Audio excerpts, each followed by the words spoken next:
driving down Sheikh Zayed Road in Dubai in a Lamborghini, being like, what is life? How did I even get to be here? But I'd say in moderation, look back and like realize how far you've come, but also don't stay there for too long because comfort will kill. People's opinions don't pay your fucking bills. Hey, I'm Adam and I run a social media marketing agency. We've helped brands from fintech companies, influencers, e-com brands, and crypto companies make the most of social media. I first realized I was a hustler when I was in college. So I remember I actually finished my business course about 6 months ahead of everyone else. And I remember the first person came up to me and was like, how did you manage to finish before everyone else? And he came up to me and said, I'll give you 100 quid to do one of my assignments. Because I'd never done business before that. I'd never done business in school. I literally went into it blind. My dad actually forced me to take business because I wanted to take PE. So I basically just copied my assignment and then just change a load of words and do it for someone. So I actually started to sell like completed assignments for people on my course once I finished the course, which was just insane because I was never good in school. I was crap.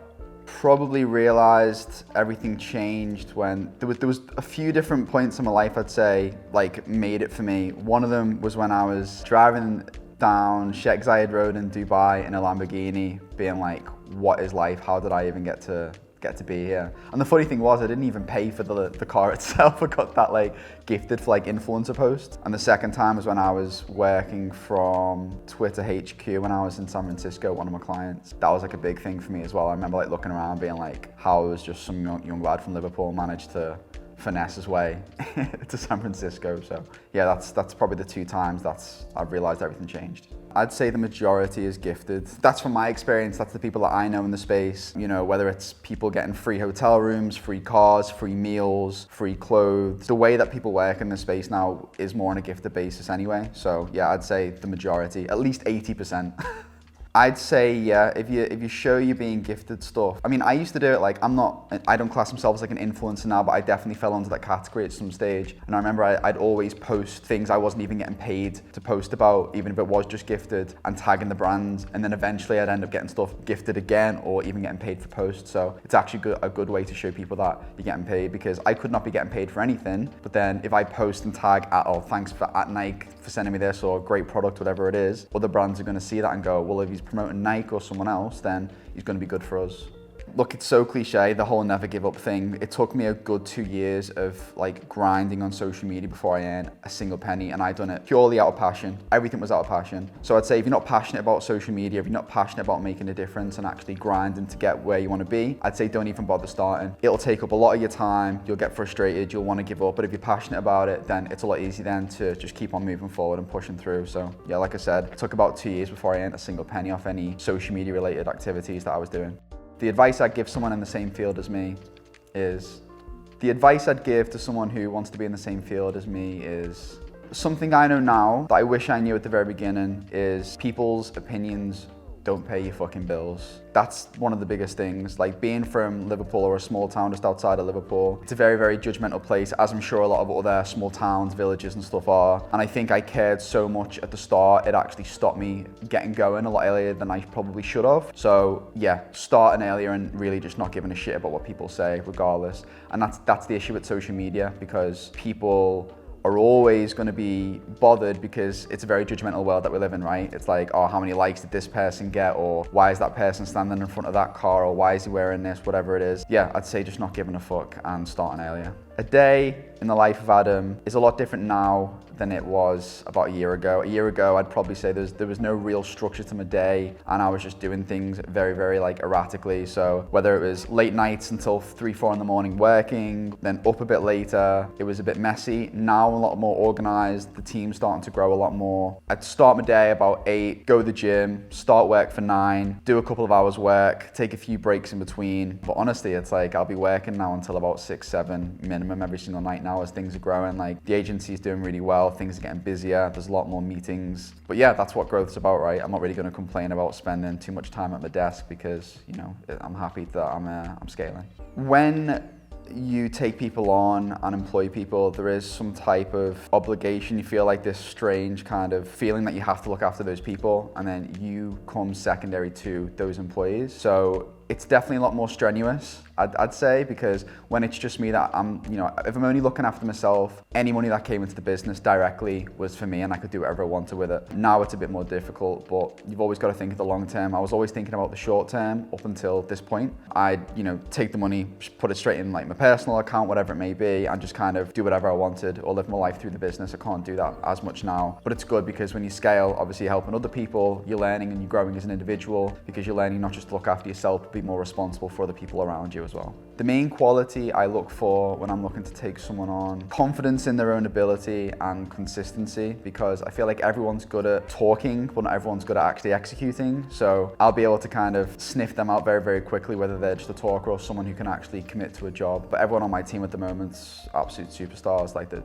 incredibly good at what they do. So my biggest obstacle I faced in my journey was the loneliness at the beginning when I was starting in this space. When you start your own business, there is no rule book to start an agency and how to handle it. It's a very, very lonely process, and I've done this for many years completely by myself. You speak to people on the phone, you speak to people on Zoom, whatever it may be, but in terms of having someone there, I didn't really have a mentor until about 2-ish years ago. Up until that point, it still is now a very lonely process because I'm spending a lot more time by myself. But when you don't have any employees, you don't know what's right and wrong, you don't know how people are going to react, you don't know how to grow and scale. You have to literally learn everything yourself with no teacher. You are your own teacher. So I'd definitely say that was the biggest obstacle, like knowing how to do things and knowing to not give up to get yourself to the next stage.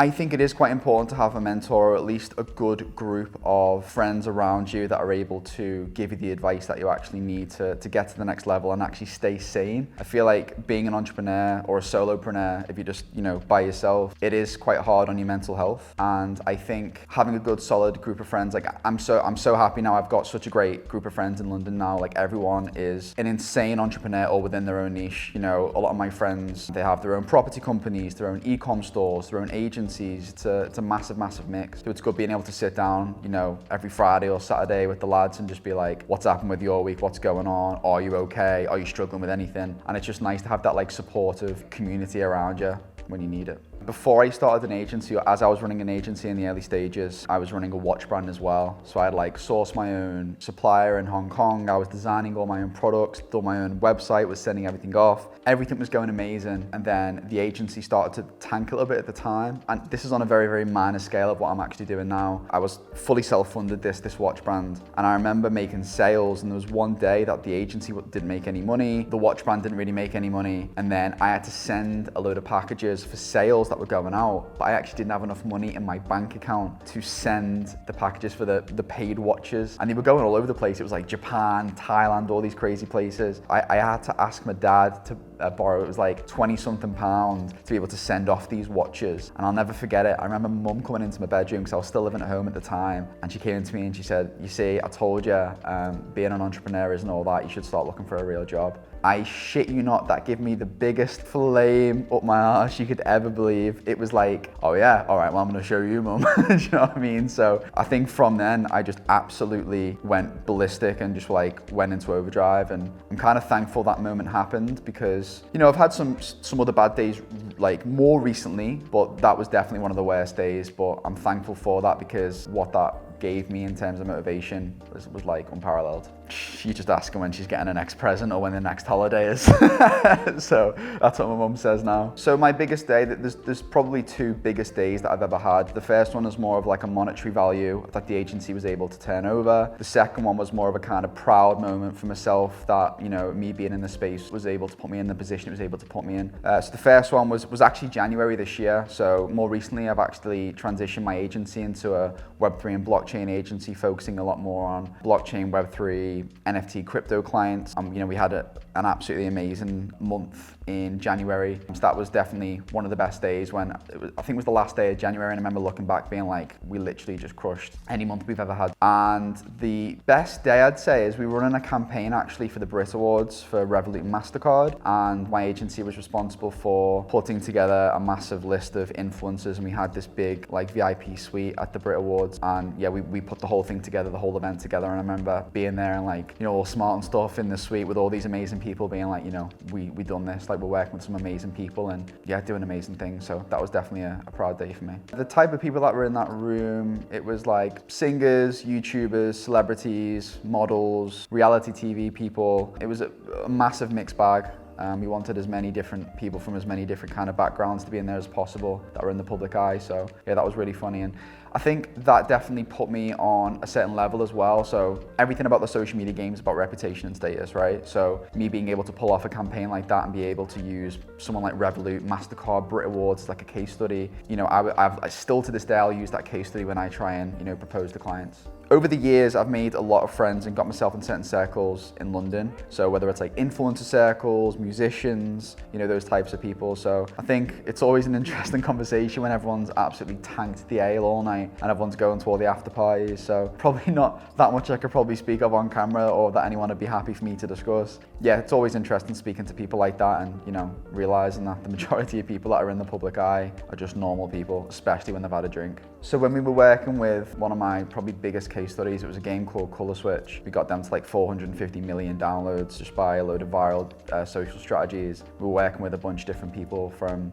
you know, we got Tiesto to do the music for the game. We were working with like influencers like Jay Alvarez, Amanda Cerny, all these big names over in the US. So that was quite interesting. It was interesting working with influencers as well in like the US market in comparison to the UK market and the way like the audiences react and just how they are in creating content as well. To be honest, the most important habits I've got now working for myself is probably staying consistent and routine. That's something I always struggled with. Probably for the first couple of years I had an agency, I would just go to bed at like 3, 4, 5 o'clock in the morning, wake up whenever I wanted, but I realized like that's not the best way to get the most out of your day. I actually had a bit of a health scare in February of this year, and it made me really get back into a routine and look after my health a lot more. Working hard's great and hustling's great, but if you don't actually look after your health, like the money you're making and the success you're making means absolutely nothing because you're not gonna be able to enjoy it. And I think that's one thing I've realized this year is to look after my health, stay consistent and looking after myself and staying in a routine so I can maximize what I'm doing work-wise, but also maximize how good I feel every single day.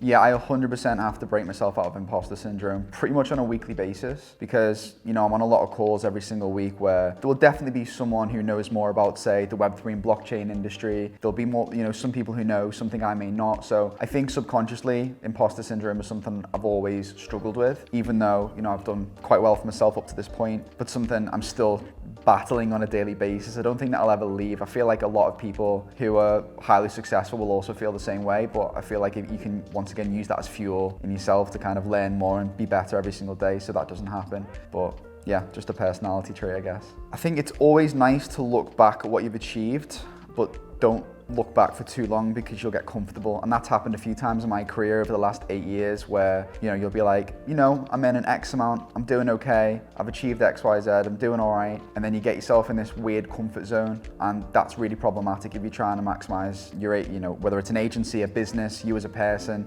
you want to be the best person possible. And I feel like moving forward is a good way to do that. So I'd say in moderation, look back and like realize how far you've come, but also don't stay there for too long because comfort will kill. I'll take into consideration other people's advice if I deem necessary. There's only a handful of people that I'll really listen to. It's actually one of my good friends, Theo, who's also one of my partners at the agency. He's one of the only people in the world that will actually tell me straight and will look at things from a completely different perspective. I feel like when you work with a certain group of people, it's very easy for people to be passive and, you know, throwing things at you, or if they don't like something or they try and give you advice, it's always what you want to hear, not what the actual right thing is. So there's only a very small handful of people that I'd be like, okay, I'm really going to take that into consideration. The noise, especially working in social media, is always problematic because everything you see on Instagram, whether it's comment sections, DMs, you know, you're over on Twitter, there's so many different ways to get distracted and feel like, you know, something you're doing isn't correct or it should be done a different way, and also demotivates you because there's so much noise in the system. So I'd say just limiting time, just scrolling on Instagram, limiting that kind of consumption of content on a daily basis and just focus on what your goals actually are. What would make my life easier? If there was 4 of me, then I'd be able to do 4 times more work and grow 4 times faster, but unfortunately there's not. It's funny, so the way in which I work, like I know where my downfalls are and I'm actually not very good at organization, and people who, you know, work at the agency know I'm very bad at organization. I've purposefully not scaled my agency because I'm very, very happy keeping it with a certain amount of clients, with a certain team. And there are ways that we're trying to work out now that can scale what we're doing. But right now, if I scale too quick, my organization would probably not allow me to be as effective as what I'm doing now. I put a lot more pressure on myself now because I've went through those stages of my career so far where I've been in a comfort zone, I've failed at certain things. You know, I failed at like 3-4 different businesses before I found one that actually worked. I've started side businesses as well as the agency that also didn't work. You know, I put a lot of pressure on myself now because I know what I want to do. I want to move forward with the agency. You know, I want to grow that to be something amazing and stay within, you know, the Web3 blockchain space. So there's a lot of pressure on me right now because I know I'm in a very blessed position where I'm a very like early adopter of the space and I'm trying to build a name for myself, so I know that every single day counts. So right now I put immense pressure on myself to make sure I'm maximizing everything out of the day. How did I get into Web3? Well, there was a stage, I'd say about a year ago, just over a year ago, I'd say about maybe like 14 to 16 months ago, where everyone was trading.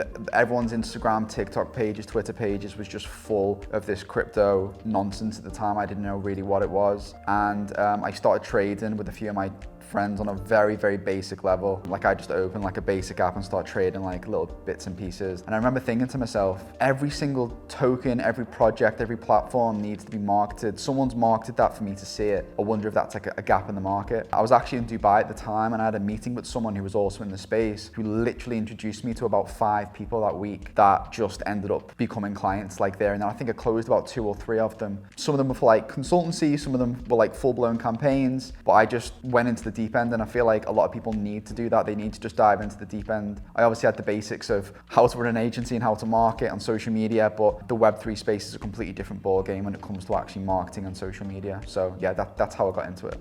The end goal for me, as of right now, this will probably change like every other day because I'm honestly not 100% sure. Even though I've given you all the answers about what I do, if you were to ask me what I'm going to be doing in 5 years' time, I actually wouldn't be running an agency. What I'm trying to do is learn as much as possible in the space, help and bring value to as many projects and people as possible, and make enough connections for when I know I'm ready to make my own project. I'll know everyone within the space. I'll be able to utilize those connections and experiences I've had by running an agency in that space and hopefully make a project within the Web3 space that'll make a big change to the world in some way or form. Does money give you happiness?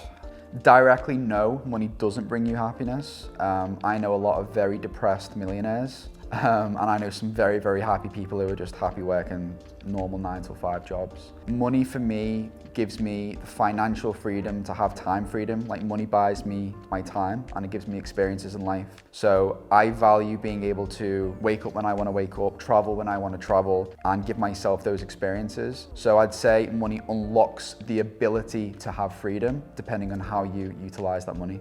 I'm Adam and this has been Money Talks with VibePay.